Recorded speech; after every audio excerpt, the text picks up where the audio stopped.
Hello सांग माने चलतु आज मो बारी गोटे रागवाला लंका आनिकी खाइबा। तो चलतु जीवा मो बारी को। आउ ये किछि दिन है टिके वीडियो 2-3 दिन दे पारनी एथिपे कि मो देहटा टिके खराब थिला। तो आज घरे हेजी साग भजा सांगे गोटे लंका मथी खाया पे बहुत इच्छा है। फटाफट मो बारी की पलि आसिली आ गोटे बुलेट लंका नेली। एटा पूरा फायर भलिया राग माने बास्नाटा सुंगिला बेलू तो मो देह हाथ कौन हो जाऊला किंतु एबे वीडियोटा एडिट करुँची एबे जाइए भी लगुच जमी ओठ उपरटा जलापोड़ा होउची माने एते राग थिला।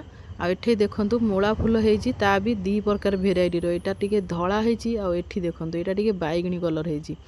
तो ये मूला फूल 2 प्रकार जो अलग अलग हेजी एटा कोन पई जदि आपण मानकर किछि अभिज्ञता थिबो मूला फूल विषय ताले कमेंट बॉक्स रे निश्चय जणैबो।